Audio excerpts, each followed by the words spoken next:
Hi, welcome to episode 1 of the Eat Better podcast. I'm Chloe Archard and I write the blog Paleo Britain, which has recipes, paleo recipes, products, information on what's going on in the UK in regards to paleo. And hi, my name's Tommy Wood. I run the blog drragnar.com. I'm a medical doctor and I write a blog about all various aspects of diet and health and fitness and associated things. So in this first episode, we're going to be talking about dairy because it's one of the questions that comes up all the time in regards to paleo. People seem quite confused. Some people say dairy is okay. Some people say avoid dairy at all costs. So we want to just kind of answer some questions about dairy. Should everyone avoid it? Is it okay for some people? What's bad? So I'll start off with some questions. Laurent Corday, most of you have probably heard of. He wrote the original book on the paleo diet, called The Paleo Diet, and he says we should avoid dairy completely. So some of the things that he says is that milk in particular causes cancer, hives, acne, asthma, allergies, all sorts of things. So what's the deal with that? What's the problem with milk? So there are a number of potential issues that come up with when people talk about dairy, and I think from an evolutionary standpoint, when people on the paleo diet are talking about dairy, they often bring up the fact that we probably haven't been consuming dairy regularly for longer than about 7,500 years. Some very recent evidence suggests that we weren't able to digest lactose, particularly in European populations, until about 3,000 years ago. So this is something that's very recently become a large part of the diet. And there are so many theories and various mechanisms that people talk about when they're talking about dairy and disease. And I've got just a few of them listed here. The top one is saturated fat. The next one is fat content in general, and then the hormones associated with that. There's also the lactose and the breakdown products of lactose. There's the various types of casein, A1 versus A2 casein, and the fact that A1 casein produces something called beta-casomorphin 7 that we'll talk about a bit later. Then there's also whether pasteurized versus raw milk is better, whether fermented milk is better, and then also whether grass-fed milk is better. So there's a huge range of things, and everybody seems to have a favorite one. Some people like A1 versus A2 casein. Some people, are still telling us that saturated fat is causing heart disease. I think hopefully everybody who follows this kind of world, the paleo world, will kind of agree that we've hopefully shut most of that door. So depending on the disease and depending on the theories, we can sort of go through all the various different evidence. And the whole idea is that actually I think most of these people, depending on what their theory is behind all these diseases, I think most of them are right in certain cases. So not everybody's wrong. I think almost everybody is actually right. And in the paleo world, there's a lot of mudslinging between experts who all have their favorite ideas. So hopefully we'll try and sift through some of that and see if we can come to some friendlier overall conclusions.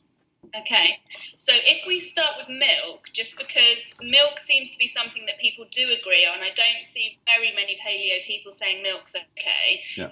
Although other dairy products people are a bit more keen on. So what's the problem with milk in particular?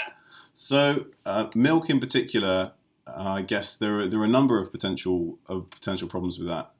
In terms of just overall looking at the effects of milk on health, one of the studies that's often quoted is the one just came out from Sweden, over 100,000 people looking at both fractures, so bone breaks, which we're often told to drink more milk to reduce our risk of breaking bones, and also just overall deaths. And they saw that as people drank more milk, and they weren't looking at other dairy products, they were just looking at milk, as people drank more milk, they increased their risk of having fractures and they increased their risk of death. So there's obviously something in milk itself that's potentially causing some issues.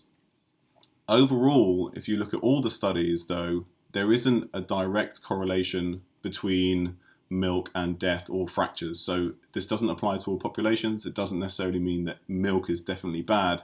But that there might be something in there. And that's because the milk that we tend to drink has been pasteurized, so it's been heated up to 72 degrees for 15 minutes usually.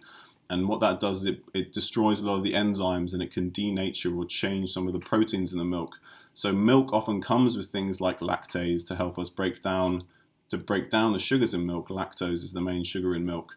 And if we heat it up, we destroy those enzymes, so it reduces our ability to digest them. Most milk is homogenized, which involves forcing the milk through very small holes, like a very small sieve at very high pressure. And what that does is it changes the fat globules. The fat globules then gets dispersed more evenly throughout the milk, so you don't have the milk rising to the top like you used to if anybody had milk delivered to them back in the day by a milkman. That was unhomogenized milk, but now they disperse evenly because nobody likes that cream floating to the top. Interestingly, though, I have noticed that more and more supermarkets are starting to sell unhomogenized milk. So I think there must be a demand starting to kind of build up for it, because even like Sainsbury's, Tesco, they do sell unhomogenized milk now. So I think that is something that people have kind of got on board with and are starting to obviously ask for it, because the supermarkets are starting to supply it, which I think is a good thing. Yeah, absolutely. And a lot of organic producers that you can regularly get in a supermarket like Rachel's Organic or Yo Valley, they don't tend to homogenize their products, so they're something that people can easily get if it's something that they can afford, obviously. Okay, so if we talk about just some of the specific things then there that I mentioned, because obviously, as I said, Lauren Cordain sort of blames a lot of things on dairy. So what's the evidence that dairy causes heart disease or is associated with heart disease? Yeah, so I think it's important to point out that we have no robust evidence that dairy causes any disease. And that's purely just because of the way science works and statistics works. The only way that we'd be able ever to test it is to put some people on a dairy-heavy or milk-heavy diet, some people on a dairy-free diet, and follow them for a long period of time. And that's never going to happen. So all we can do is we can look at trends of consumption across different people, and we can look at their various diseases and outcomes. And that's what people tend to do. So if anybody ever says that milk causes this, they've gone too far, because we have no evidence that milk causes any diseases or any sort of general, particularly chronic lifestyle type diseases. But in terms of heart disease, what we often see is that countries that drink the most dairy or dairy products or most milk, they tend to have higher incidences of cardiovascular disease. And also with that is type 1 diabetes, actually. And there are a number of potential reasons for this. First of all, people are trying to blame it on saturated fat. I think, again, we can just sort of throw that one out the window. But other potential causes are beta-casomorphin 7. So this is a breakdown product of an A1 type of casein. So generally, casein... Just quickly, so casein is one of the proteins in milk. Yeah, so dairy cow's milk it has two main proteins. They're casein and whey. Yeah. It's about 80% casein and 20% whey. And then casein comes in two different flavors mainly. Beta casein is A1 or A2. Yeah. A2 casein is generally found in African and Asian cows, but at some point in the past there was a mutation in European cows, and they started to produce something called A1, what we call A1 casein. And it's just a change in one amino acid, but it means that we can't digest a certain fraction. And then what we end up getting is these small peptides. A peptide is a chain of amino acids, a short chain of amino acids. And we get this peptide called beta-casomorphin 7. And there are a number of beta-casomorphins, but number 7 is the one that we really tend to worry about and only seems to come from A1 milk. Okay. So there are a number of studies looking at beta-casomorphin 7, and for a while people didn't really believe that we could absorb it from the gut. We know we found it in the gut, but some studies said that we just didn't absorb it. But more recently they've found, particularly in studies with children, that you can find it both in the blood and in the urine. And something that I think we'll come on to later, and you'll have to remind me if we don't, is that I think part of that will have to do with gut permeability. And I think that if you have an increased gut permeability, then you're going to absorb more of these things from the gut. But beta-casomorphin can enter the brain, can enter the spinal cord, can interfere with parts of the gut as well, parts of the immune system.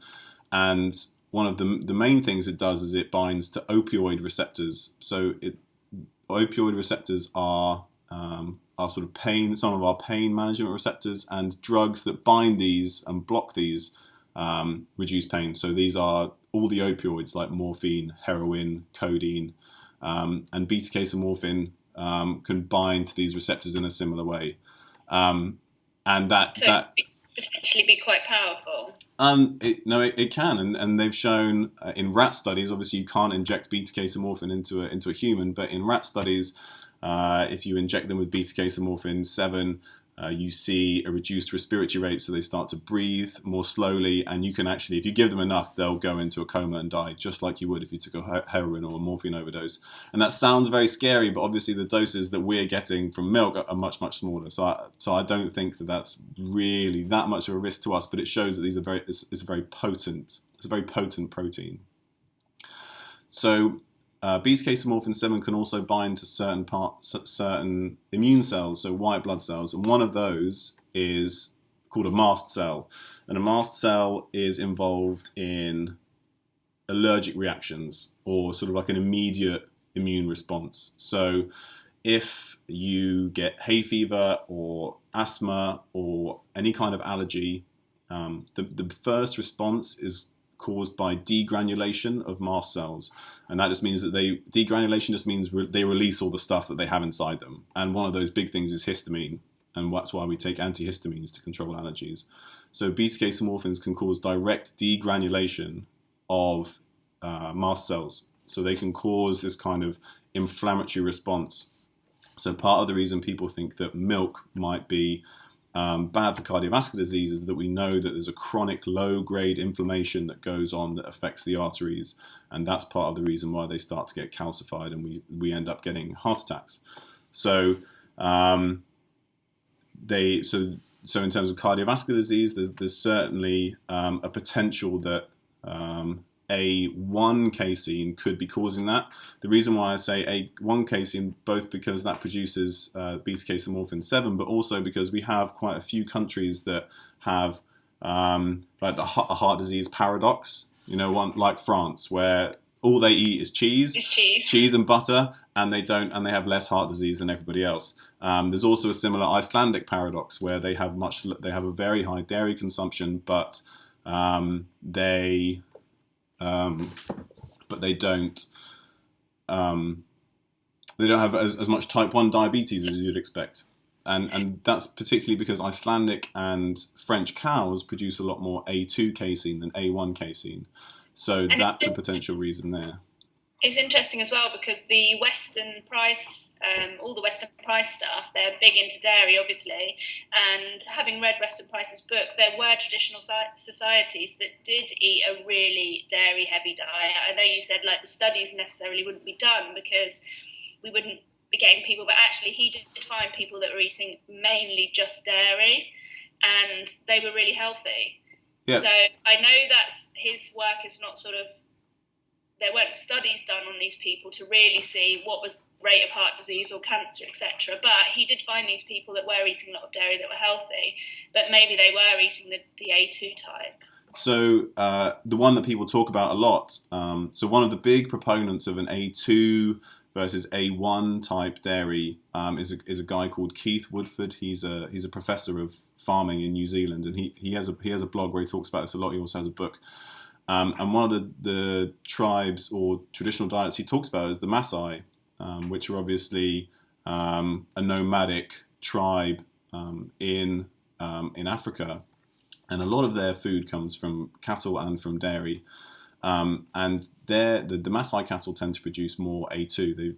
They aren't in those groups of cattle that had the mutation in the gene, and they consume a lot of dairy and they don't really have any heart disease. But one of the main, I think, or a few confounding factors there is the fact that Maasai cattle are also grass-fed. The milk isn't pasteurized, the milk isn't homogenized, and they often have fermented dairy. So there's a lot of potential reasons why that might be the case, and it might not just be the A2 that's causing the problems. And there are also things like if you compare Finland and Sweden, They have very similar proportions of A1 and A2 casein in their milk, but Finland has a much higher rate of heart attacks. And actually, interestingly, Finland is one of the countries where they actually reduced intake of saturated fat in the population, and they saw an improvement in heart disease. So there's so many things going on that I just don't think that we can just point it at one factor. One thing. It is interesting, the sort of allergy thing, because when I was a baby, I couldn't have milk. My mum tried me on cow's milk, I don't know what age, maybe about a year, I think. And I came up immediately in a rash all over my body.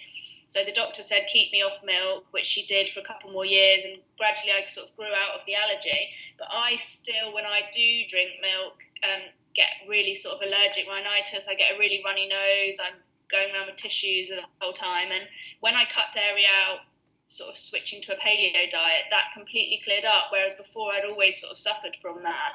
And obviously that's just anecdotal, but it's one of those things that's interesting when you sort of think about this allergic response. Yeah, absolutely. And so that could be a casein intolerance that you have. It could be a lactose intolerance. Another one of the things or one of the theories behind why milk particularly, which has a much higher lactose content than, say, fermented dairy, might cause problems, is D-galactose. So lactose consists of two sugars, glucose and galactose. Glucose people will be familiar with, but galactose is very similar, but you only really tend to find it in lactose. And galactose, if you give it to numbers of animal models, it increases inflammation and it increases aging. Actually, they age more rapidly. So if people have, say, an allergic rhinitis, they have runny nose, itchy eyes after drinking dairy products, it could be any one of those things. It could be a lactose intolerance, it could be a casein intolerance, or it could just be the fact that galactose is actually causing more of an inflammatory response in them, and that's what you're seeing, there. So there's a number of potential theories, and again, it's not something that we've managed to pin down exactly. And again, like you were saying before, it comes down to the individual, because Absolutely. Some people are going to have that response and other people aren't. Yeah. Another thing that's quite interesting is the link between dairy and acne. That's been brought up quite a lot. And I know, again, it's anecdotal, but a lot of people that switch to a paleo diet say, oh, my skin really cleared up and I've suffered from, I've had bad skin for years and I never knew what was causing it. Yeah. Is there any sort of truth in dairy and acne? Yeah, so they've done a couple of small studies looking at dairy and acne, and there seems to be at least a good correlation between dairy consumption and acne, and then acne symptoms clearing up as people start to take dairy out of the diet. And I think the main reason behind that is the hormonal effect that particularly milk can have. Milk is very good at increasing insulin in the blood. More so than you'd expect for the amount of carbohydrate that it contains, and it also increases IGF-1, which is a growth factor. And between them, those two, insulin and IGF-1, are thought to be behind acne and sort of driving the process of creating acne. So if you're taking out those, I think milk in particular is going to be the problem there because of the effect that it has on insulin. But I know a lot of people who have gone on a paleo diet and, however long, a few weeks later have suddenly been really surprised that their skin has cleared up when that's not necessarily something that they were looking for. And I think removing milk in particular is going to be part of that. Okay. Maybe let's talk about some of the other dairy products then other than milk. Okay. Because, as I said, milk's kind of quite accepted as being out. Yeah. But then some people say no dairy products at all, and some people say, yeah, eat butter, butter's great, eat lots of butter, eat kefir. So what's going on with those other dairy products, considering they are made from milk? So I think there's two or three things going on there. So if you're going, so say if we look at butter versus other things, butter has become this health food in the paleo community recently, and I'm here in Norway. I have grass-fed, slightly fermented butter, which I'm convinced is doing me good the more I eat it. So that really does, but it really does depend on.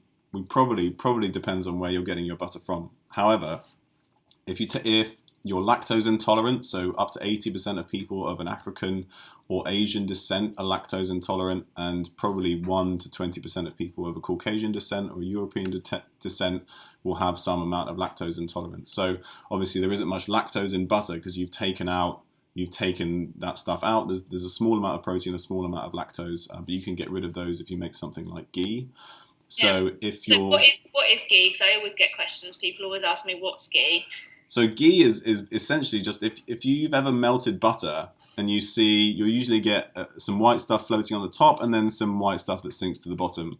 And the stuff on the top and the stuff at the bottom are just the protein. So it's whatever casein and maybe a little bit of lactose that you have left, and they separate out. So what you can do is you just melt the butter and you pour it through something, just like a muslin cloth or something, and then that's a very easy way to make your own ghee. You don't need to necessarily buy ghee. You can do it that way. So ghee is just butter where you've taken out the proteins and the sugars. So it's easy to do yourself, because ghee is really expensive actually to buy if you're going for the good quality stuff. I mean, you can buy cheap ghee, which I think they use in Indian restaurants and things for cooking in, and you can buy big tubs of it really cheaply. But if you want the actual sort of organic grass-fed ghee, it's like 20 quid for a small jar. And you could buy a stick of Kerrygold and make it yourself for no money. And the important thing to point out is that when they're making industrial ghee, they can be heating this butter to really high temperatures, and actually when you're heating cholesterol containing fats to very high temperatures, you can oxidize that cholesterol, and that's probably not a good thing. So if you're making ghee at home on a gentle heat, I'd say that's probably much better than buying like a big vat of like industrial cooking ghee from somewhere. And the resulting thing, is it 100% fat? Pretty much various different kinds of fat. Yeah. Okay, fine. So back to why that's good. Ghee and butter work. So they're good because they don't contain very much. Well, ghee doesn't contain any lactose or casein, so you've removed the problematic compounds. Yeah. Why is what's left good? Why is the fat good? So I think we're seeing more and more now that saturated fat is actually a really essential part of the diet. And butter is usually 50, 60, 70, 80% saturated fat, depending on where you get it from. It's usually less saturated fat if you get it from a grass-fed source versus a grain-fed source. But I don't think that's necessarily a problem. And saturated fat is really important for good cholesterol synthesis. And we need cholesterol to make the membranes in our brain, all our cell membranes. And we need them to make vitamin D and all our sex hormones. So people who aren't getting enough saturated fat, they can see a drop in sex hormones, testosterone, estrogen, and they can have problems there. So it's a good source of saturated fat, and it can be a good source of vitamins. Particularly, we talk a lot about vitamin D. There's a small amount of vitamin D in butter. There's also vitamin K2, but generally only in grass-fed butter, we think, because it comes from the K2 and the K1, vitamin K1 that you find in vegetables and plants.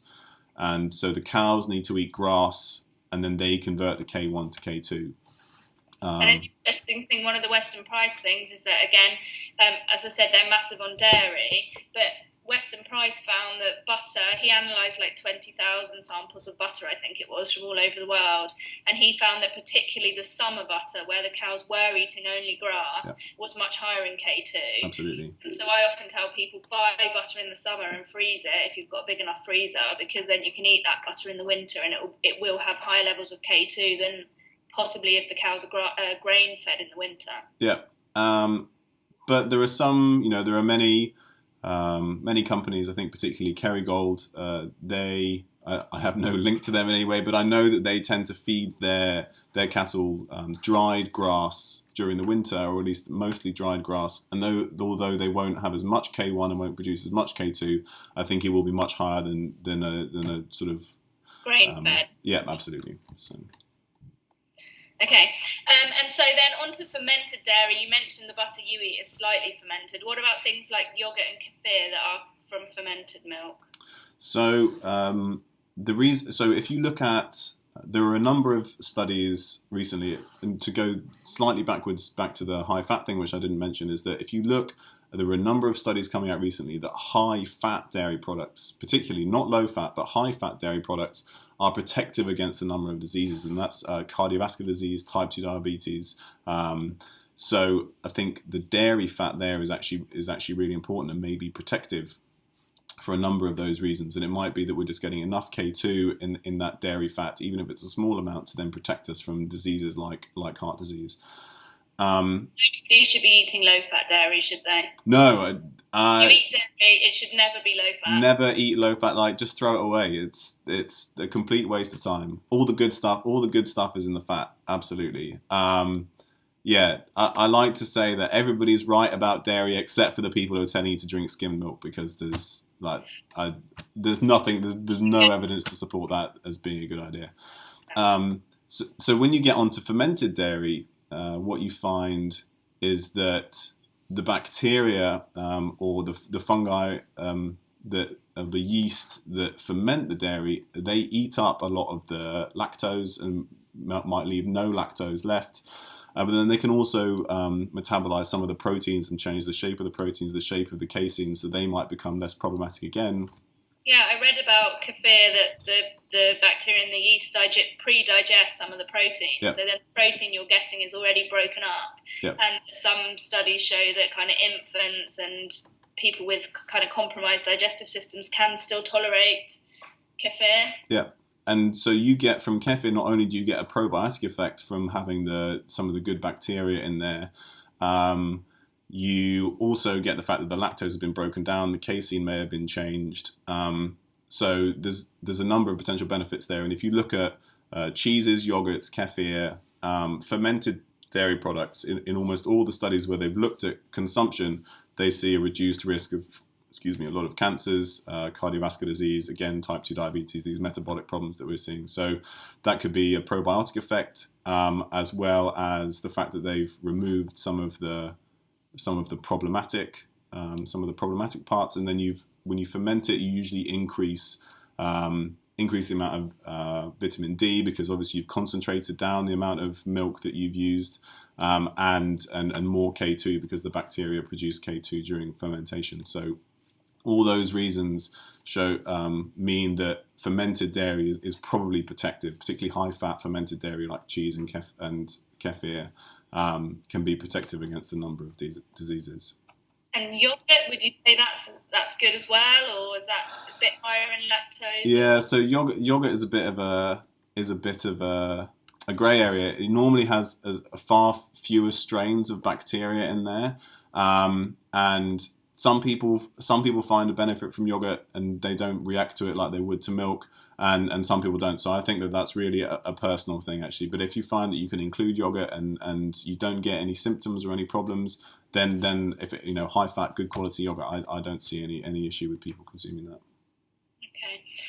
So I mentioned already a couple of times Weston Price. I am a big fan of sort of the work that Weston Price did, but I do think that sometimes the Weston Price Foundation sort of push. So basically they say that we should all be eating loads of dairy. Yeah. Raw milk is their big thing, and they say everybody should eat raw milk, drink raw milk, products from raw milk. It should be in our diet every day. Yeah.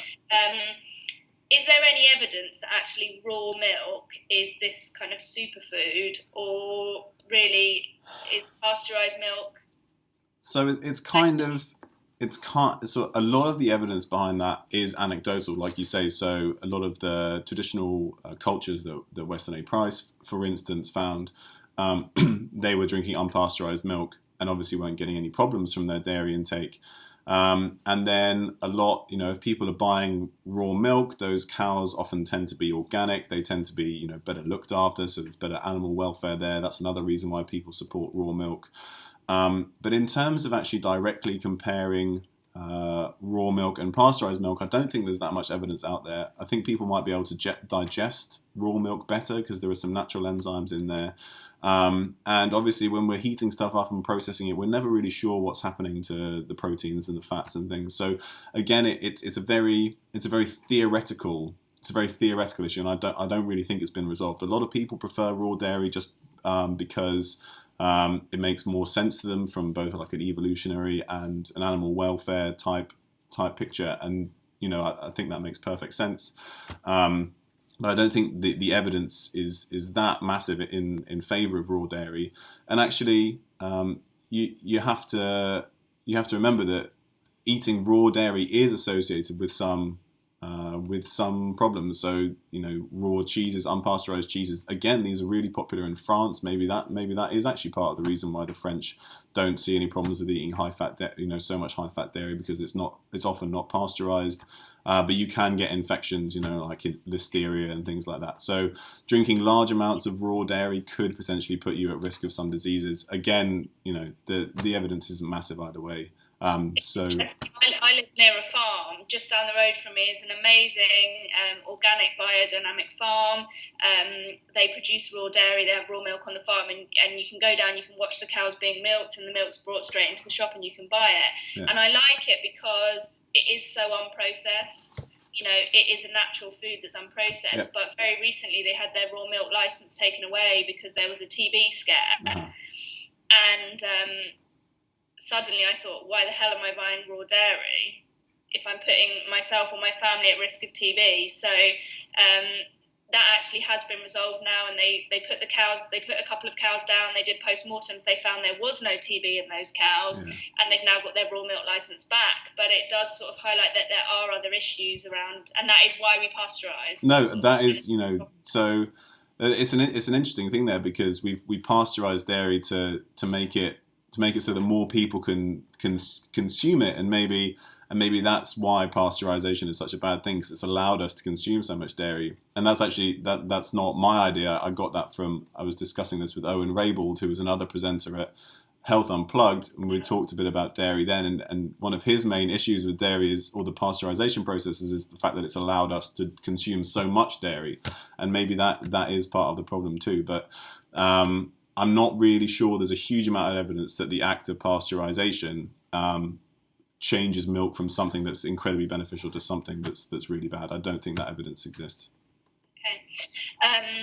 And so another thing, talking about, again, Western price stuff, is they say kids should be drinking lots of milk, it helps them grow. And I did read somewhere that because traditionally children would have always been breastfed at least till 2, sometimes till 4, yeah. There is an argument for them having milk because it contains growth factors that actually they might need, that they're not getting, because nowadays people breastfeed till 6 months and then give up or don't breastfeed at all. And yeah. Is there any truth in that? Should kids be drinking milk? That's a tough one. I think a lot of that is probably, I don't really go in for a lot of conspiracy theories, but that's probably pushed by people sort of producing baby formulas and stuff and saying that, formula as a follow-on from breastfeeding or instead of breastfeeding is the way to go, because they can add lots of vitamins and stuff and say that it's better.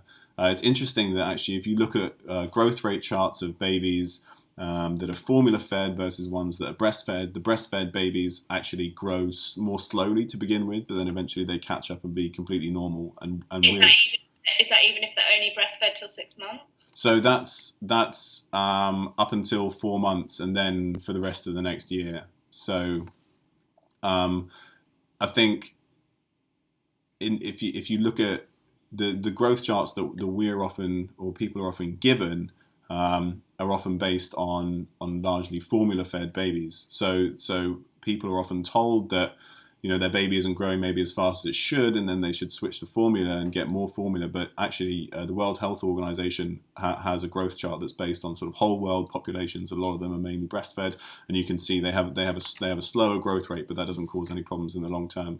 So I don't think that you need to be like forcing down cow's milk just because the hormones are a good thing. I don't think. That seems like a slightly counterintuitive thing to me. And there are some good books about how to feed your baby. There's one by Gris Kresser, there's one by Dave and Lana Asprey. And you can get very healthy babies just from breastfeeding for as long as you're able to. And we know that breastfeeding is optimal if you can do it. And then there are other ways to follow on. So I don't think you need to be giving cow's milk just to get your babies to grow faster. And we've talked about this in the past. You have some concerns about formula or cow's milk for babies anyway.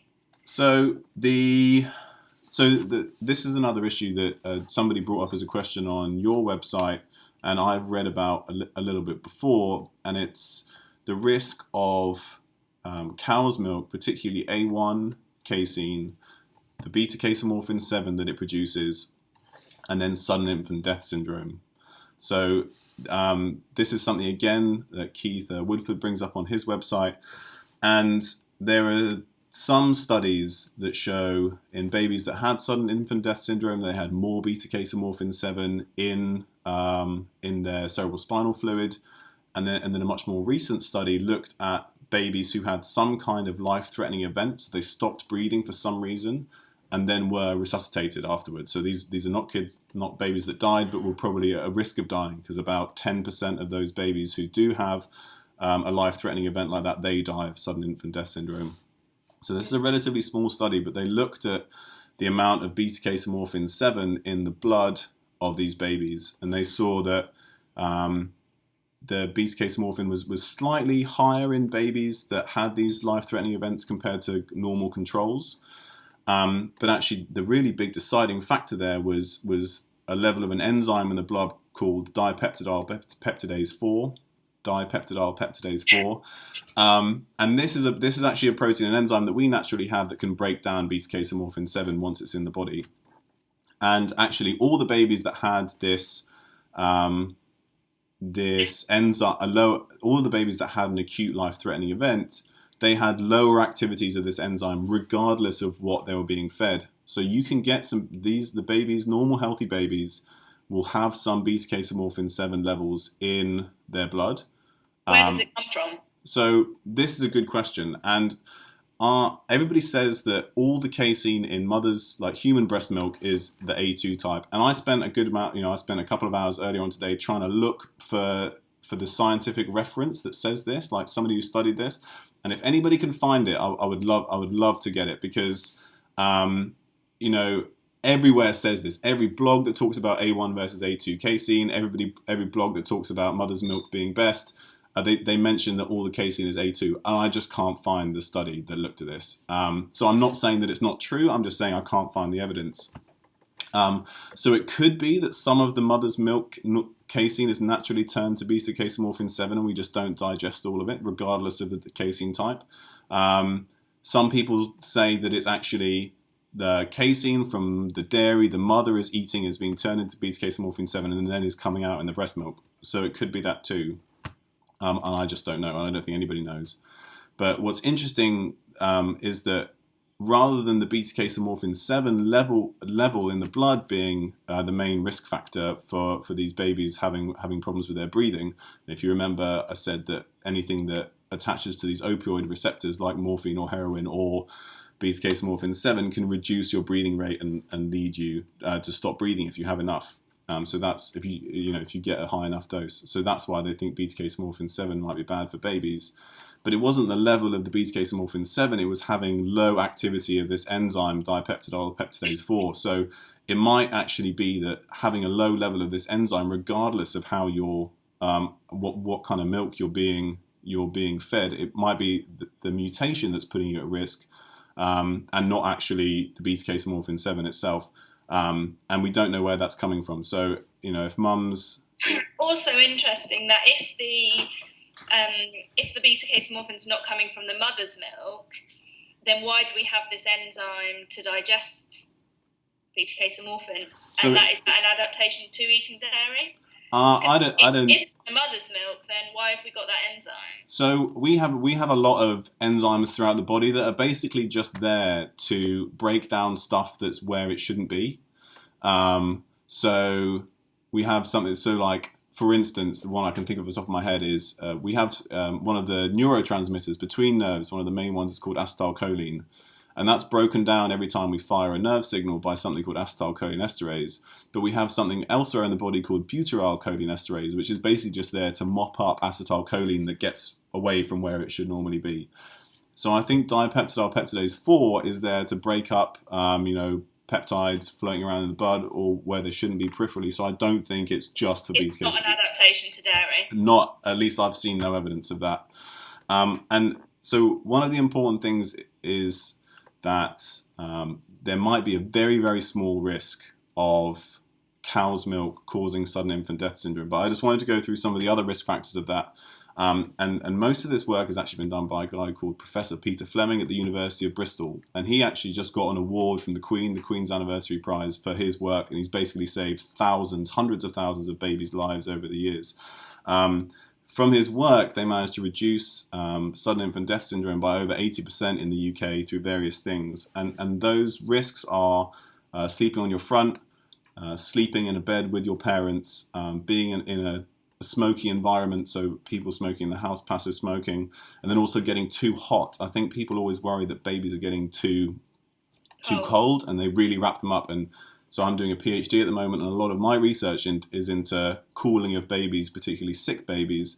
And babies are okay, they have a lot of adaptations to keep them warm if they get cold. So, you don't need to worry so much. All these hats and gloves and loads of blankets and stuff, I think they're actually a big risk factor for sudden infant death syndrome, and probably more so than cow's milk is. I've got a friend, so obviously I've got 2 kids, and I've always been told by the health visitors, the midwives, don't put them on their front, don't let them sleep in the bed with you. Yeah. But I do have a friend that says, what a load of rubbish, obviously babies would have slept next to their parents. No, that's true, but if you think about dairy, this has nothing to do with dairy. Yeah, but seeing as we brought it up, if you think about, so again, if we go from an evolutionary standpoint, a baby is born, it comes out kind of wet and covered in goo and all that stuff, and you kind of give it a wipe, and then you cuddle it, right?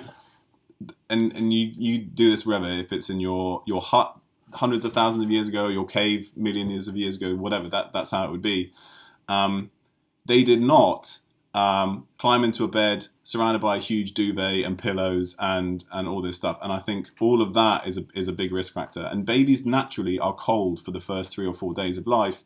And that's, as far as we can tell, that's a good thing rather than a bad thing. So people shouldn't really worry about that too much. Okay. But what's your advice on sleeping in a bed with your baby? Don't do it if it involves duvets. No, if you want to nap with your baby and all of that, I don't think there's anything,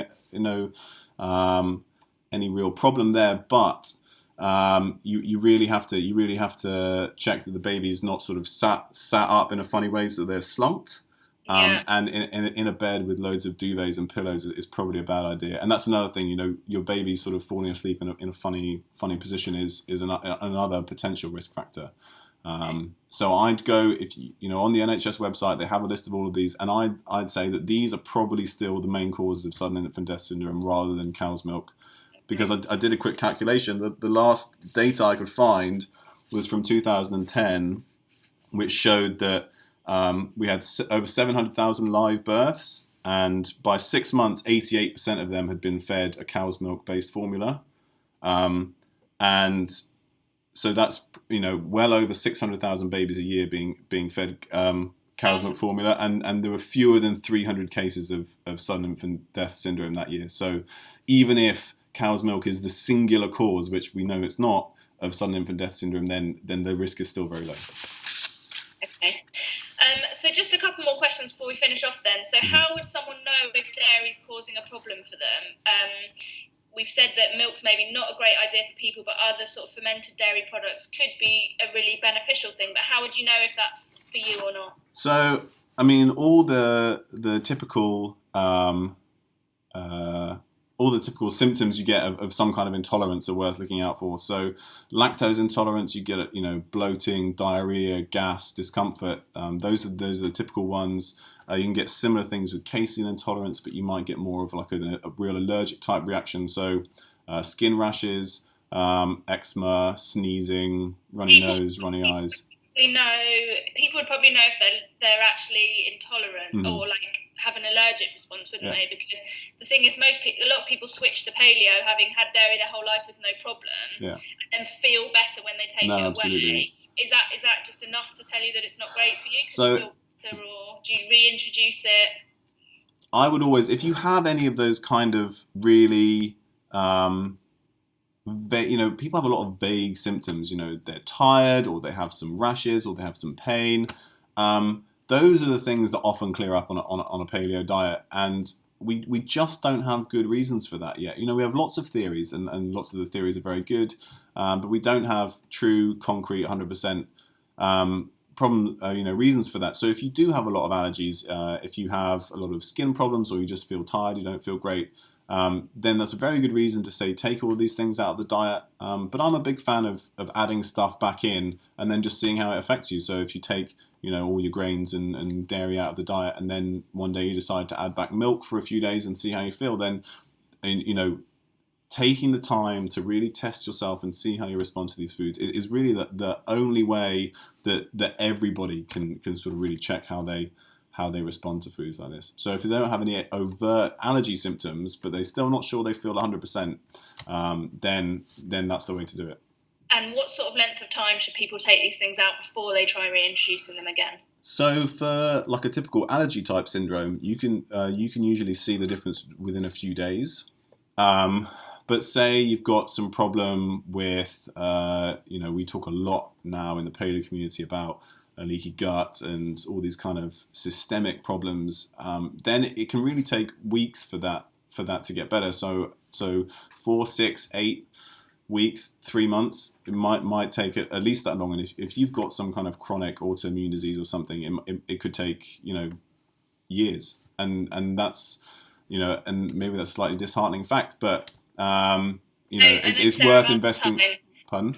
Valentine, who wrote the Paleo Approach, which is kind of the sort of go-to resource for autoimmune disease. Yeah. She says these things, you might have to eliminate them for years before you can tolerate them again. Yeah.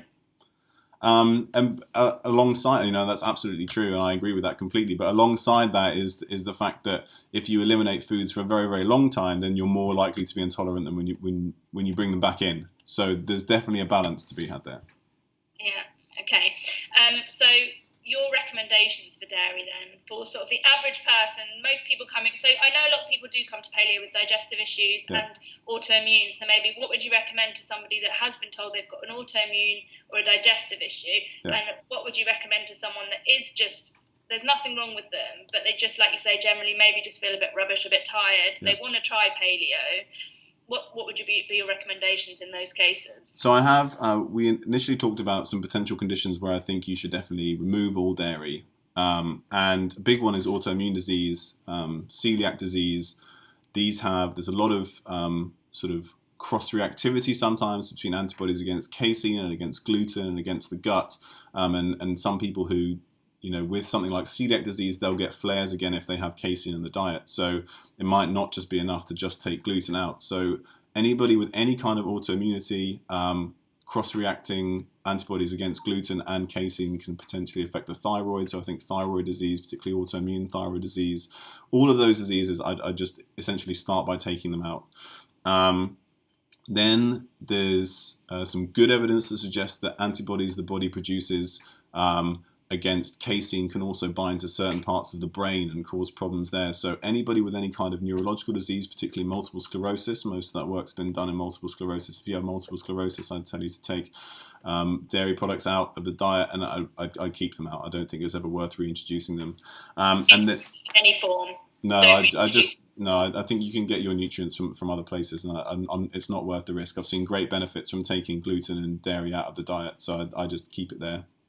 Again, beta-casomorphin 7 and antibodies against casein might be causing some problems in things like autism and ADHD. And again, casein is a protein that's very high in the amino acid glutamate, and glutamate is a signaling molecule in the brain. I study glutamate quite a lot. And if you have a problem handling glutamate, and glutamate is very high, particularly in soy protein, wheat proteins, and dairy proteins, then maybe taking those, the proteins very high in glutamate out of the diet would be a good thing. So again, autism and ADHD, potentially schizophrenia, where you might be having a problem with glutamate or with beta-casomorphin 7. Potentially, if you're unable to break it down, I think that might be a potential risk factor there. And then some cancers, I think it's worth just taking out dairy completely. There's a couple of recent studies that show that high-fat dairy is associated with worse breast cancer, and it's the fat component there, and that's because the fat component will contain most of the hormones that come in the milk. And hormone-sensitive cancers tend to be the ones that are specific to a gender. So breast cancer, ovarian cancer, endometrial cancer in women, and prostate cancer in men. So if you have one of those cancers, I just say dairy's not worth it, and I take it out. When it comes to prostate cancer in particular, some people say it's the high calcium in dairy, some people say it's the high phosphate in dairy. There's some evidence that it's the choline, and I lean towards the choline, particularly because choline is used to make testosterone, and testosterone drives these cancers. In fact, a particularly new test for prostate cancer involves an uptake scan for choline. So you inject choline and you watch where it goes, and if it all goes to the prostate, that's a sign that you might have some prostate cancer going on there. Another spanner in the works is that one study shows that it's the fat insoluble choline, so the choline you get from low fat dairy products rather than high fat dairy products. So again, we're not really sure what the mechanism is, but I just take them out, and I think people have had some really good benefits, particularly with prostate and dairy and breast cancer, by just taking dairy out. So all of those people, I'm not really sure dairy is worth it. Okay. But for your average person who just wants to get healthier, then I think starting with a real whole foods diet is the best way to go. And so that's the first thing that you should really do, and just take away all the processed food and all that stuff. And if you want to go, really sort of work your way through these things that might be causing problems, then I'd go for a proper strict paleo, no dairy, no grains. And start there, and people are a fan of like the month reset or whatever. I think you may benefit from going for a little bit longer, or maybe you wouldn't need quite as long, but that you sort of see what works for you, and then starting to add stuff back. I think kefir, good quality cheeses, good quality butter are all worth including. I don't think there's any evidence to suggest that they're really that bad for us, and are probably beneficial for us. And that's both from like a good, healthy, saturated fat content. Grass-fed butter has a high CLA. It's a certain type of fat content which is beneficial for a number of things. Just to say that I have heard that we hadn't talked about that, but actually I've heard the CLA in dairy fat is supposed to be beneficial. Yeah, absolutely. And the really interesting thing there is that CLA is a naturally occurring trans fat, so we're told that trans fats are only man-made and they're always bad for you. So that's not technically true, because CLA is a trans fat and it's actually very beneficial for you, and is particularly high in grass-fed dairy.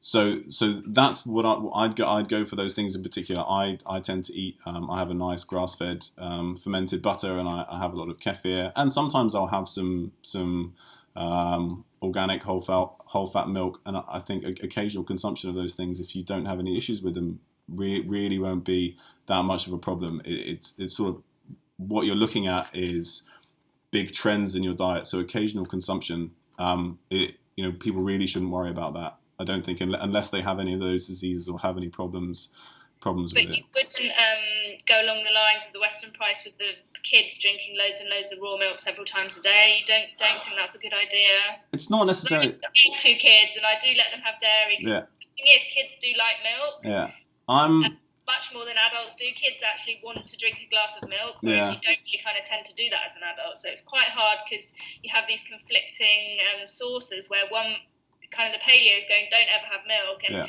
Western price, which I like all that stuff. They're saying have lots of milk. I don't really think that we can come up with direct recommendations there, and I think people are going to have to sort of be guided by how they feel about it. If you have access to some really nice, good quality milk, and your kids enjoy it, then I think it's definitely worth it. But I don't think that you need milk. I don't think you need raw milk in particular, if that's what they're saying. I think you can get very healthy, happy babies without it. I'm sure you can. So it's really going to depend on personal preference and your kind and how you feel about that. One thing I wanted to quickly mention was on the grass-fed front, we talk a lot about vitamin K2, particularly from grass-fed dairy, and that being a very good thing. CLA. They've done, I think there are 3 recent studies that have actually shown, that have compared grass-fed and grain-fed dairy, particularly butter and cream, and they haven't actually found much of a difference between the two in terms of markers of things like inflammation and LDL cholesterol. So in the short term particularly, grass-fed doesn't seem to have that much of a benefit over grain-fed.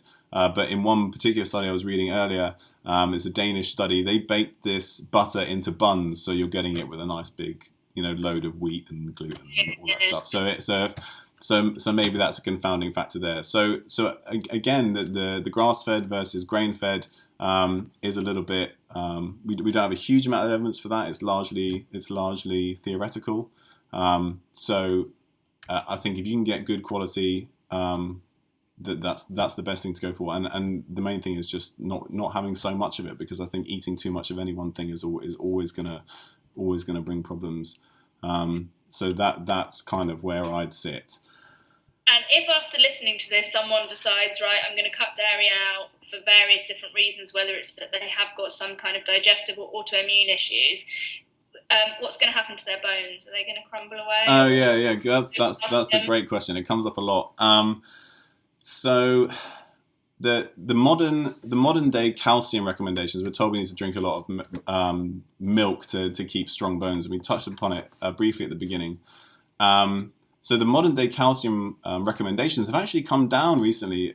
There used to be sort of 1,000 to 2,000 milligrams a day, and now they're down to about 700 milligrams a day in the UK. And that's because we've started to find out there are so many other things that are important in terms of bone health. With osteoporosis in particular, that's the one we talk about a lot. So osteoporosis is actually a disease of the matrix of the bone. So in the bone, you have kind of like all these fibers that come together like this, and then you deposit calcium on those fibers. So in something like rickets or osteomalacia, which are vitamin D deficiency disorders, you get less calcium, and you get less calcium in the bones, but the matrix is still good. In osteoporosis, what you're actually doing is you're losing the matrix, so you've got less stuff to put calcium on. So you don't need more calcium, you need to build up a better matrix.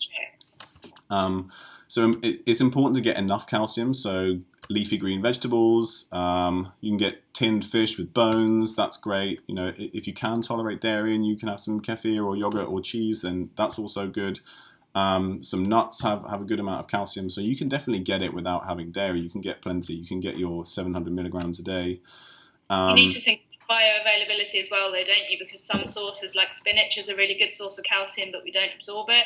No, that's true. And if you're worried about something like that, then if you boil your spinach and then you throw away the water, then you'll get rid of some of the things that bind to the calcium, and you'll maybe absorb it a bit better.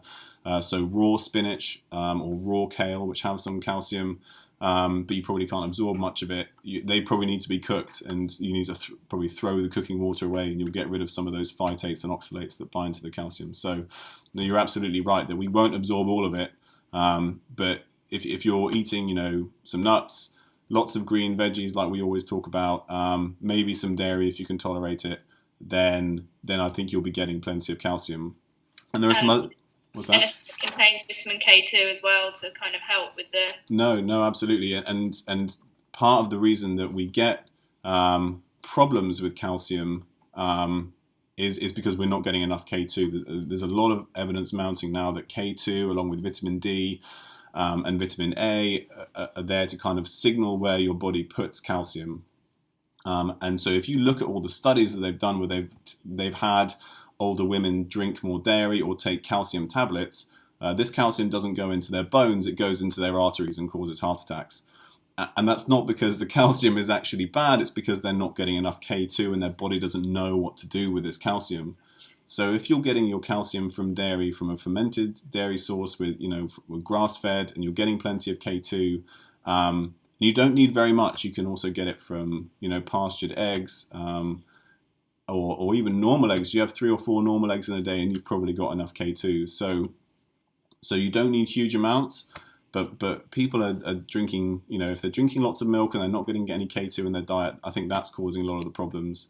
And then other things that will reduce your risk of osteoporosis, making sure you get enough vitamin D, particularly from sunshine or from like a fish oil if you can, lots of magnesium, and then getting enough collagen. So like collagen makes the matrix that your calcium goes on in your bones. And we don't eat that much collagen. We that's all the stuff that we cut off the meat, all the joints and gristly bits and stuff. And that's actually really, really important. That's really important. So, that's why everybody's starting to love bone broths. You get some amino acids there that you don't really get from eating meat. Some people, can supplement with collagen.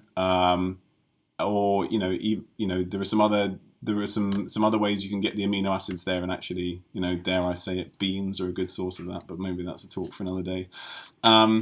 And so plenty of vitamin C, because vitamin C is involved in processing those amino acids. That's why you get scurvy if you don't have vitamin C. So vitamin C, maybe some bone broth so you can get some collagen, and then exercise, weight-bearing exercise, sprinting and lifting weights. And I talk about those a lot. This is why paleo is a good template, because by eating a paleo sort of style of diet, you will be getting a lot of nutrients that a lot of people don't get, because Absolutely. There is this focus on bone broths, Yeah. Collagen, all the kind of organ meats, which will be rich sources of all the vitamins that are going to act as sort of cofactors, and an emphasis on doing exercise. So it's kind of bringing all these things together. Absolutely, and I think that's why just focusing on one nutrient or one mineral will never get you the results that people hope. And it was just quickly talking about exercise. They've done, people get scared of lifting weights sometimes, but they've done studies where they've put 80-year-old women with advanced osteoporosis in the gym and made them, and you lift according to how strong you are. But if you do it with somebody who knows what they're doing and you add more weight, these women saw really impressive improvements in their bone density, more so than you would see if you took a calcium supplement. And then finally, stress is a big one. If you have high levels of cortisol, that's involved in breaking down collagen and things, and that's one of the problems that people get if they have high levels of cortisol, or if they take steroids for a long period of time. They have a lot of problem with their bones, a lot of problems with their joints, because having a high cortisol level can actually break down the collagen, and it does the same to the bones. So reducing stress, by whatever methods you enjoy the most, be it meditation or yoga, or making sure you get enough sleep, or any of those, all of those things together will improve your bone density more than making sure you're drinking however many cups of milk a day. Brilliant. Okay, well, we've answered all the questions that I had from people, so I think that's a good overview of what we know about dairy. Yeah, I think so. And Tommy and I are writing a book at the moment. It's called Eat Better. It will be out probably in January, so keep an eye out for that. You'll be able to read about all this kind of stuff there. Yeah. And anybody, if we haven't covered a question or you disagree with us, then we absolutely love those kinds of conversations. So you can post it in the comments of wherever you found this, or you can find me at drragnar.com, drragnar.com, or Chloe at paleo-britain.co.uk. And please feel free to sort of let us know what you think. Yeah. Great. Okay. Bye.